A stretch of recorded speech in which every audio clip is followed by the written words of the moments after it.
Hello students, welcome है आपका एक बार फिर से हमारे channel accounts with AKB IFM में। आज की वीडियो में हम बात करने वाले हैं ITR वेरिफिकेशन क्या होता है। जैसा कि आप जानते हैं, इनकम टैक्स रिटर्न की डेट आने वाली है। 31 जुलाई इंडिविजुअल की डेट है और 30 सितंबर कंपनी की डेट है। जब हम अपनी इनकम टैक्स की रिटर्न भर लेते हैं तो ये नहीं है कि आपने इनकम टैक्स की रिटर्न भर ली तो उसके बाद आपका काम ख़त्म, आपकी तरफ से हो जाएगा कि हमने इनकम टैक्स की रिटर्न भर ली है तो हमने अपना काम पूरा कर दिया है। बट ऐसा नहीं है। इनकम टैक्स की रिटर्न को भरने के लिए उसके बाद भरने के बाद आपको उसकी वेरिफिकेशन भी करानी होती है। तो ITR वेरिफिकेशन उसी को कहते हैं। तो उसी के ऊपर आज की वीडियो में हम बात करने वाले हैं। ITR वेरिफिकेशन क्या होता है कि जब आप इनकम टैक्स की अपनी रिटर्न फाइल करते हैं तो डिपार्टमेंट को आपकी तरफ से टैक्स तो मिल जाता है, लेकिन आपकी जो रिटर्न की प्रोसेसिंग है वो अभी स्टार्ट नहीं हुई होती है। कई बार क्या होता है कि हमारा TDS का रिफंड भी निकलता है तो वो भी आपका तब तक नहीं आएगा जब तक आपकी ITR वेरीफाई नहीं होगी। तो इसी प्रोसेसिंग को स्टार्ट करने के लिए हमें अपनी रिटर्न को वेरीफाई करना होता है। तो इसी प्रोसेस को जो है ITR वेरिफिकेशन कहते हैं। अब बात आती है ITR वेरिफिकेशन कब करनी होती है। पहले क्या होता था, ITR वेरिफिकेशन का जो टाइम लिमिट थी उसका 120 डेज़ की थी, लेकिन 1 अगस्त 2022 से इसकी जो टाइम पीरियड है इसका 30 डेज़ का हो गया है कि जब आप अपनी रिटर्न फाइल करेंगे तो रिटर्न फाइल करने के 30 डेज़ के अंदर अंदर आपको अपनी ITR को वेरीफाई करना है। अब वेरीफाई करते कैसे हैं?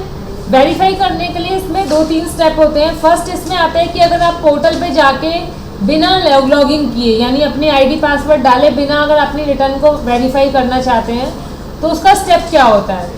उसका स्टेप ये होता है कि आप पोर्टल पे जाके वेरीफाई पे जाएंगे, क्लिक E-वेरीफाई रिटर्न पे, वहाँ पे अपना पैन नंबर डालेंगे।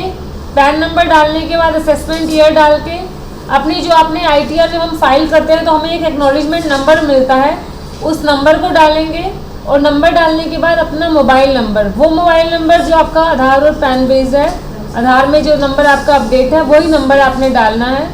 वो डालने के बाद जब आप कंटिन्यू करते हैं तो इस तरह से आपके पास जो है OTP की स्क्रीन आ जाएगी। तो उसमें आपके पास एक 6 डिजिट का OTP आएगा और वो OTP जो है आपका 15 मिनट्स तक वैलिड रहता है। और OTP को अटैम्प्ट करने के लिए आपको 3 अटैम्प्ट मिलते हैं जिसमें कि आप अपना करेक्ट OTP डाल सकें। अगर आपका जो है इसका टाइम पीरियड 15 मिनट से ज़्यादा निकल जाता है तो आपका जो OTP है वो एक्सपायरी हो जाता है। उसके बाद फिर आपको दोबारा से एक नया OTP जनरेट करके रीसेंट OTP ऑप्शन पे जाके और अपनी ITR को वेरीफाई करना होता है। अब इसके बाद जब आप ITR वेरीफाई कर लेंगे, ये तो हो गया कि अगर आप जो है ITR वेरीफाई कर रहे हैं 30 डेज़ के अंदर अंदर।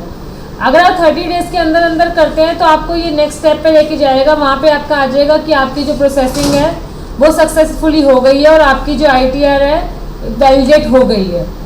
लेकिन अगर आप 30 डेज़ के बाद करते हैं कि आपकी रिटर्न को भरने के बाद 30 दिन और निकल गए हैं, उसके बाद अगर आप वेरीफाई वाले ऑप्शन पे जाएंगे तो आपको पास कुछ इस तरह से स्क्रीन आएगी। वो ये आपको बोल देंगे कि आपका जो है ड्यू डेट निकल चुकी है। तो यहाँ पे आपको इसको ओके करना है।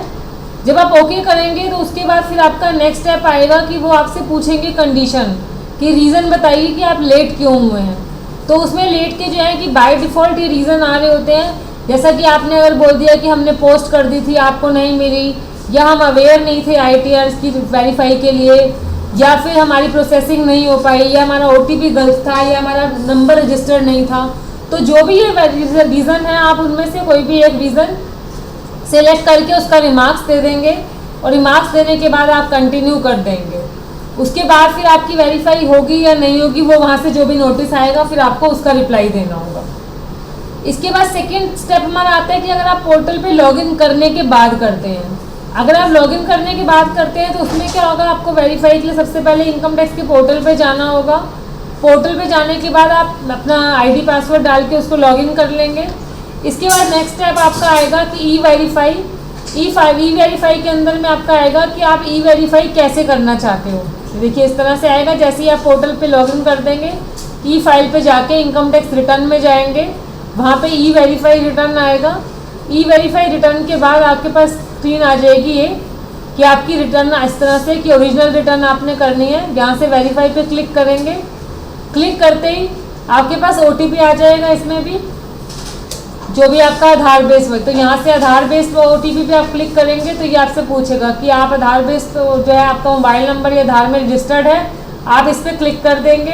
क्लिक करने के बाद आपके पास आधार वाली जो OTP वाली स्क्रीन खुल जाएगी इस तरह से, आई एग्रीड करके कि मैं उसको वैलिडेट करने के लिए एग्रीड हूँ। उसके बाद जनरेट OTP पे जाएंगे तो यहाँ पे आपके पास एक OTP आ जाएगा 6 डिजिट का। उस OTP को डालने के बाद आप वैलिडेट पे जाएंगे तो आपके पास मैसेज आ जाएगा कि आपकी रिटर्न जो है वेरीफाई हो गई है। इसी के बाद इसमें एक और 2-3 ऑप्शन और भी आते हैं। एक ये तो हो गया आधार बेस लॉगिन करने के बाद। इसके बाद एक होता है इसमें नेट बैंकिंग के थ्रू, या अपने बैंक अकाउंट के थ्रू, या अपने डीमैट अकाउंट के थ्रू, या आप अपने डिजिटल सिग्नेचर के थ्रू। तो इनमें से भी किसी तरह से भी आप अपना जो है अपनी ITR को वेरीफाई कर सकते हैं।